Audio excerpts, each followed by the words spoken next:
on October 16th, 2017, I made a video saying that for 8 weeks I was only going to focus on max jumping and dunking, and I completely cut out working out. Because for the next 8 weeks, I'm going to be doing something that I've never seen done with vertical jump training. Back then I thought it was going to be a good idea to only focus on max jumping and dunking because I thought myself that I was at this level where I didn't need working out. Like I didn't need to focus on recovery or new exercises or stretching or mobility. I just thought I can only focus on max jumping and dunking. And I saw improvement. Like within the first 2 weeks I was jumping higher, I felt more explosive, and I felt like this was going to work.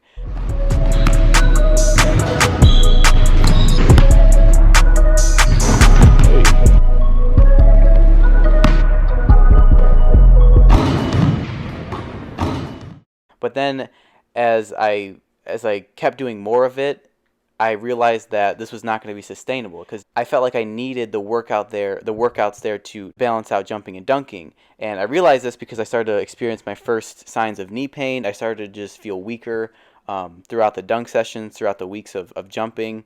And I took this into my 1 year of dunk progress when I talked about just my loss of interest in dunking. I said most recently I've been thinking about just about this past year. I've just been thinking about what more I could be doing in my life as a whole. And this all stemmed from going through that 8 weeks of only focusing on jumping and dunking. Because at that point, it felt like it was work. It felt like all I was doing day to day was, when am I going to jump again? When am I going to dunk? Am I getting better?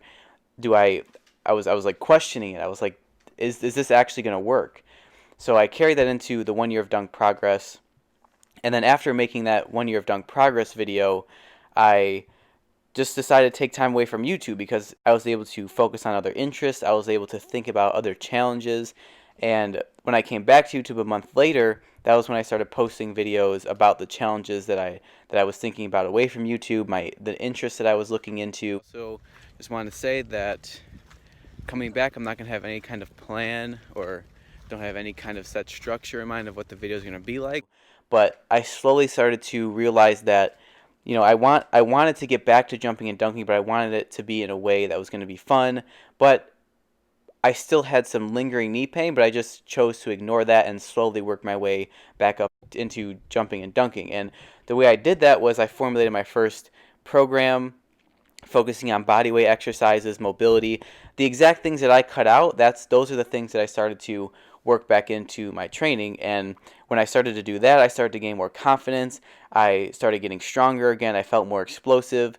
But the thing about it was that I still wasn't in a set routine. I was just back in the mindset of, okay, what did I cut out before, and how am I gonna get back to just a baseline level where I felt like I could jump without being injured, and I can balance that with some kind of working out. But it wasn't a set routine, and it wasn't fully thought through yet. So as I went through that program, as I slowly started to work my way back into jumping and dunking, I started to see more progress.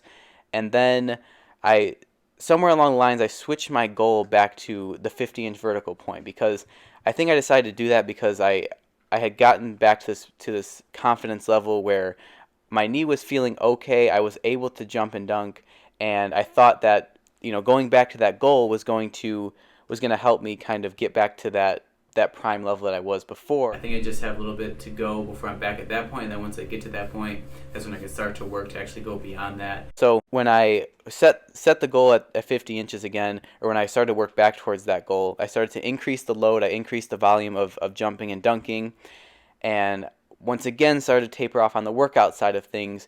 I was just focusing on jump exercises. I was just focusing on just kind of mixing it in whenever I wanted to, instead of, like I said, making it a set routine. So increasing the volume, increasing the load of max jumping and dunking ended up leading to my worst knee pain. So when I got to the point of my worst knee pain, I wasn't able to jump, I wasn't able to plant and take off, and this was the point when I just completely decided to cut all working out. I stopped going to the gym, I stopped training, I stopped jumping. When I was able to cut all of this out, I started to do research into what I could do to rehab my knee to be able to come back stronger and be able to do this consistently again.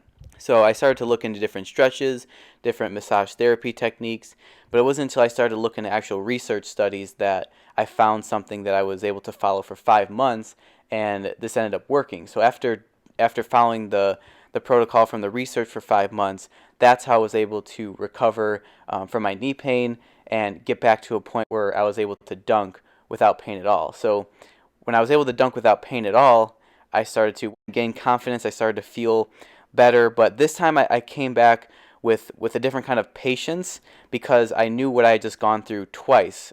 So when I was able to step back and think about what I was doing, I ended up working back a little bit slower.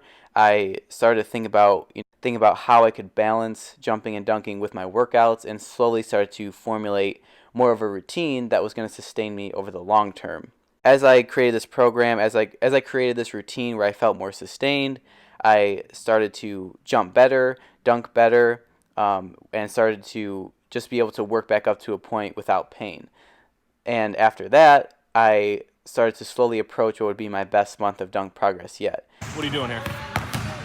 First off, dribble dunk. Ooh. Oh, shit.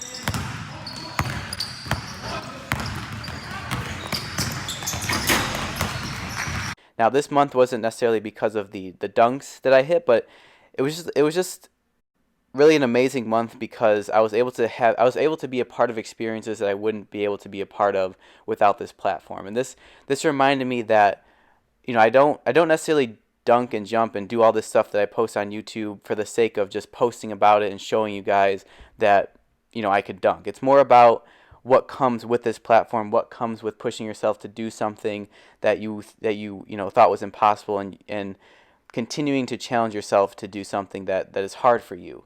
So within that month, I went to Florida. I've dunked with some of the best dunkers in the world.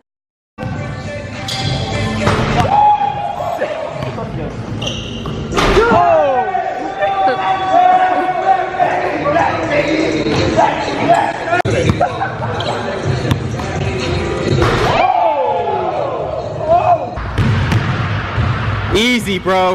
Watch your neck.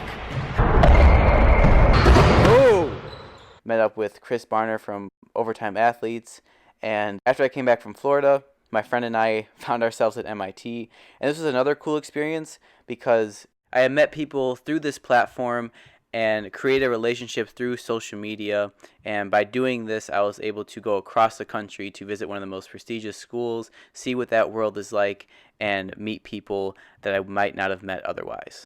So after visiting MIT and my friends Kevin and Lewis, that brings me to the point I'm at now, which is I feel like I'm maintaining my routine better in terms of creating more balanced workouts. I'm monitoring the volume of dunking and jumping. I'm giving myself enough rest when I need it. And this has kept me from experiencing the intense knee pain that I felt before.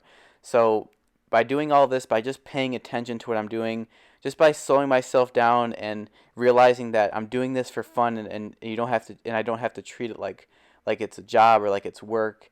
And just knowing all of that, I'm able to kind of step back and keep this fun and keep myself from getting injured again. So that's the point I'm at now, and that's kind of my story on how I recover from my knee pain. And if any of you guys are trying to recover from your own injury, more than likely you'll make it through it if it's something that you find challenging to you and that you really enjoy doing. Because I think if I didn't really enjoy dunking and jumping, then when I experienced my first sign of knee pain, I probably would have just said forget it, and that would have been it. So I want to thank you guys for listening. Subscribe if you haven't.